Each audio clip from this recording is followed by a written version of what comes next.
എന്തു നല്ലോർ സഖീശു പാപദുഃഖം വഹിക്കും. എല്ലാം യേശുവോടു ചെന്ന്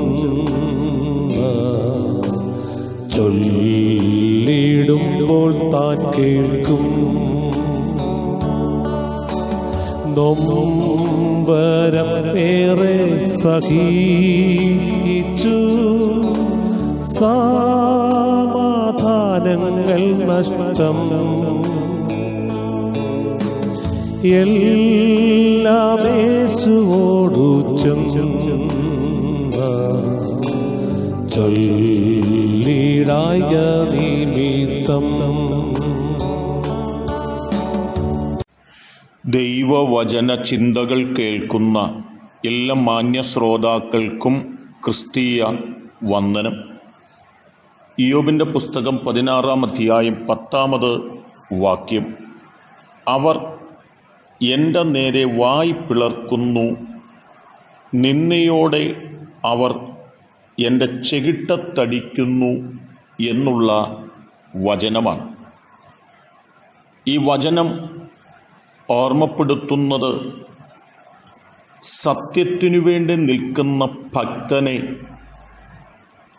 ആഴമായി അപമാനിക്കുകയും നിന്ദിക്കുകയും പരിഹസിക്കുകയും ചെയ്യുന്ന ഒരു കൂട്ടം ആളുകളെക്കുറിച്ചും, അപമാനത്തിൻ്റെ വാക്കുകൾ മാത്രമല്ല ക്രൂരമായി ഉപദ്രവിക്കുകയും ചെയ്യുന്ന പശ്ചാത്തലങ്ങളെക്കുറിച്ച് ഇവിടെ ഓർമ്മപ്പെടുത്തുകയാണ്.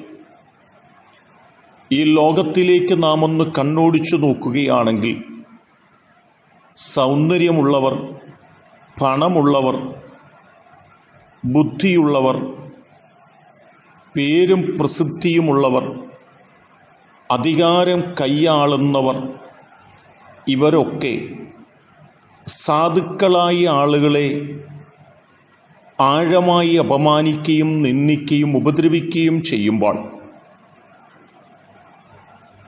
അത് വലിയ പ്രശ്നങ്ങളല്ലെന്ന് ചിന്തിച്ചുകൊണ്ട് ആ പ്രവർത്തികൾ ചെയ്തെടുത്ത് അവർ മുൻപോട്ട് പോവുകയും സാധുക്കളായ ജനത്തെ സംബന്ധിച്ചിടത്തോളം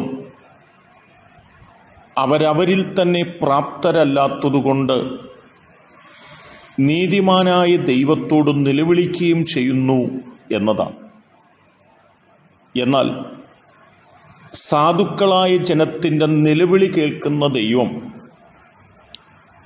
ആ അനുഭവത്തിലൂടെ കടന്നു പോകുന്നവരോട് പറയുന്ന ഒരു സന്ദേശം യെശയ്യാ പ്രവാചകന്റെ പുസ്തകം 60-ാം അധ്യായം 14-ാം വാക്യത്തിലുണ്ട്.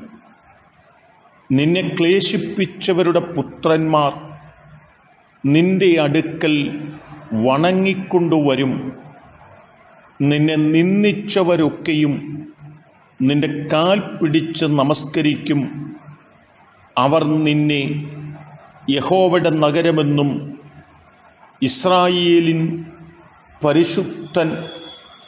പരിശുദ്ധൻ്റെ സിയോനെന്നും വിളിക്കും എന്ന് പറയുകയാണ്. എന്താണ് ഈ വാക്യം പറയുന്നത്? കാലഘട്ടം മാറുമെന്നും ഇന്നത്തെ സമ്പന്നരും ശ്രേഷ്ഠരും സൗന്ദര്യമുള്ളവരുമൊക്കെ നാളുകളിൽ അങ്ങനെ തന്നെ നിൽക്കണമെന്നില്ലെന്നും നന്മയുടെയും ശ്രേഷ്ഠതയുടെയും പേരുകളുടെയും പ്രസിദ്ധിയുടെയും കാലത്ത്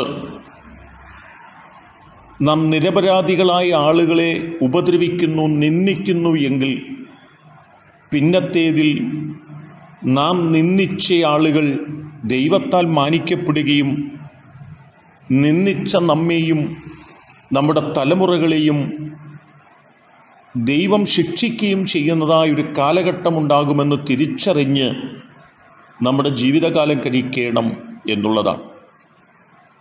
എന്നെ കേൾക്കുന്ന പ്രിയപ്പെട്ടവരെ, താൽക്കാലികമായൊരു ജീവിതമാണ് ഈ ലോകത്തുള്ളത്. ആ ജീവിതകാലത്ത് മറ്റുള്ളവരെ നിന്ദിക്കുകയും അപമാനിക്കുകയും ഉപദ്രവിക്കുകയും ചെയ്യുന്നവരായിട്ടല്ല, മനുഷ്യസ്നേഹികളായി ദൈവത്തെ ഭയപ്പെട്ടുകൊണ്ട് ദൈവവചനത്തിൽ നിലനിൽക്കുന്ന ഒരു ജീവിതം നയിക്കേണ്ടതിന് നമുക്ക് നമ്മെ തന്നെ സമർപ്പിക്കുന്നവരും ആ തലത്തിൽ ജീവിക്കുന്നവരുമായി തീരുവാൻ ഉത്സാഹിക്കാം. അതിനെന്നെ കേൾക്കുന്ന നിങ്ങൾക്ക് എല്ലാവർക്കും ദൈവം കൃപ നൽകട്ടെ. സർവശക്തിയുള്ള ദൈവമേ, ഇന്നത്തെ പണം കൊണ്ടും ആരോഗ്യം കൊണ്ടും പേരുകൊണ്ടും പ്രസിദ്ധി കൊണ്ടും പാവങ്ങളെ ഉപദ്രവിക്കുന്നവരും നിന്ദിക്കുന്നവരുമായി ഞങ്ങൾ തീരാതെ ഞങ്ങൾക്കും മീതെ ഒരു ന്യായാധിപനുണ്ടെന്ന് തിരിച്ചറിഞ്ഞ് ദൈവത്തിൻ്റെ സന്നിധിയിൽ ഞങ്ങൾക്ക് ഞങ്ങളെ തന്നെ താഴ്ത്തിക്കൊണ്ട് മനുഷ്യസ്നേഹികളെ ജീവിപ്പാൻ ഞങ്ങളെ സഹായിക്കണമെന്ന് ഞങ്ങൾ പ്രാർത്ഥിക്കും. നിന്നെ അനുഭവിക്കുന്നവർക്ക് നാളുകളിൽ ഒരു വ്യത്യാസത്തിൻ്റെ കാലമുണ്ടെന്നോർത്ത് അവരും ധൈര്യത്തോടെ മുന്നേറുവാൻ കൃപ ചെയ്യട്ടെ. യേശു കർത്താവിൻ നാമത്തിൽ തന്നെ ആമേൻ.